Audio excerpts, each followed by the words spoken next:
this point, the oxygen has entered the cell. This is where the next and the most important process begins, cellular respiration, which gives us the energy required.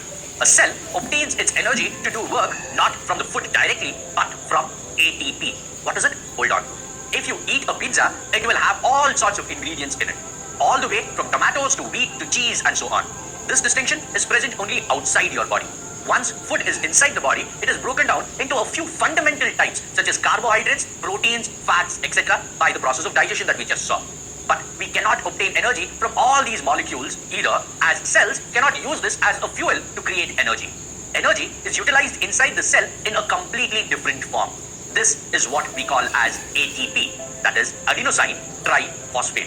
Think of it in these terms. In India, we do business in Indian rupees. But if I took a flight to the US and decide to use Indian rupees even there, would I get anything done there? In much the same way, the external world interacts with each other in loads of different forms. When it finally comes down to the cells though, no matter the organism, they all use one currency, ATP, that is adenosine triphosphate. An ATP molecule, as the name suggests, has 3 molecules of phosphorus attached to a hydrocarbon ring. When the cell needs to obtain energy, it breaks one of these phosphorus atoms from the chain. This breaking causes energy to be released, which is used by the cell to do work. So remember, it all comes down to adenosine triphosphate. Cellular respiration is a complex process of chemical reactions that occur to break glucose into carbon dioxide and water. Energy is released in this process, which is stored in the form of ATP. The chemical reaction can be represented as C6H12O6 plus 6O2 is going to give you 6CO2, 6H2O and ATP. An ATP molecule, like I already discussed, consists of 3 phosphate groups attached to an adenine molecule, which is a complex hydrocarbon. When ATP reacts with a water molecule, one of these phosphate groups can be broken from the phosphate chain of ATP molecule. This results in a release of 30.5 kilojoules per mole of energy. And a modified ATP molecule consists now of 2 phosphate ions, and this molecule is known as adenosine diphosphate. Notice tri is changed to di. The adenosine diphosphate molecule now can also lose one more phosphate group to release another 30.5 kilojoules of energy and leaves behind adenosine monophosphate. When the last phosphate molecule is released, it releases only 14.25 kilojoules per mole of energy and leaves behind a completely spent fuel. Do organisms always need oxygen to convert glucose to energy? Well, before I answer that question, let's understand a few things about respiration. When you run, you're making use of respiration to make your ATP, which helps your muscles to move. Okay, here's a quick little study I did. I took all the world records currently from 100 meters all the way up to the 10,000 meter mark. Well, Usain Bolt is the person who holds the record for the 100 meter race, and his average speed during the race is 10.44 meters per second. Bagley is the guy who holds the 10,000 meter record, and his average speed during the race is 5.68 meters per second. Now, what I've also done is to plot the speed of the 200, 400, all the way up to the 10,000 meter mark. What you can see from this graph is that when the race is for a short time, the pace is really high, as if the runners are in turbo mode. But as the time of the race increases, the pace is quickly going to drop off, and that is pretty much going to stabilize even if I were to plot the records of a marathon or other long runs. What this means is that we are pretty comfortable running at a particular pace, but we exhaust really quickly when we are sprinting at a faster pace. Why so? Because there are 2 kinds of cellular respiration. Aerobic respiration, that is respiration in the presence of oxygen, happens in the mitochondria, which takes more time but releases a lot more energy. And we also have almost like a turbo button, anaerobic respiration.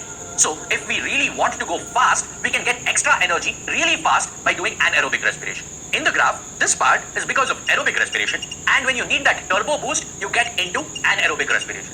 But the problem is that when you do this fast-paced running, there is a buildup of lactic acid in the tissues, and it is incredibly painful, and you cannot keep that pace going. If you actually want to feel it right now, take a squeeze ball and try and squeeze it really fast. Initially to 100, to 120, to 150 squeezes will be okay. Keep continuing fast. You will start to feel an incredible pain on your fingers, and a point comes where it is impossible for you to continue. Although a lot of us feel that respiration happens only in the presence of oxygen, it can happen without it as well. In fact, at one point of time on Earth, oxygen was almost absent. Life existed on Earth for millions of years even before oxygen became abundant. These forms of life are early prokaryotic cells with very little or very simple functions, and these organisms exist even today.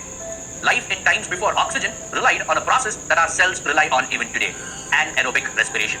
Note that anaerobically respiring organisms too use ATP for their energy needs. The difference being the amount of ATP produced and the byproducts are not the same. Yeast is a eukaryotic organism which can respire anaerobically. Without oxygen, the glucose molecule is broken down by the enzyme zymase to yield energy and two byproducts, ethanol and carbon dioxide. Energy obtained here is far lesser than in case of aerobic respiration. This process is also known as fermentation and can be written down like this. C6H12O6 in the presence of zymase gives you energy, ethanol and carbon dioxide. Note that ethanol is being produced as an additional byproduct. As seen in the transformation of milk to curd, bacteria like the lactobacillus use enzymes to produce energy, that is ATP, from lactose to give us byproducts of lactic acid in the process. Human cells also undergo anaerobic respiration as highlighted by the graph earlier. During heavy exercise, the rate of respiration and pulse rate go up to keep up with the muscle's demand for oxygen. But they cannot supply sufficient oxygen for aerobic respiration to all the muscle cells. Because the energy requirement is high, the muscles are forced to break down glucose to release energy for a short time anaerobically. This breaks glucose down partially, producing energy and a byproduct called lactic acid. As you keep sprinting further, the amount of lactic acid buildup rises. At a particular level of lactic acid in the cell, it shows itself in the form of painful cramps in the muscle. There is only so long that you can function with anaerobic respiration as it yields lesser energy, that is 2 ATP molecules compared to 38 ATP molecules from aerobic respiration. Now, energy is essential for survival. For energy to be produced by every cell for its survival, the digestive system breaks down complex food into simpler substances that the cell can break down to produce energy. Also, for the breakdown to happen, the respiratory system brings in oxygen from the lungs and lets go of the carbon dioxide. Did you notice that a lot of movement of raw material and end products are involved here? It's time to introduce you to the circulatory system.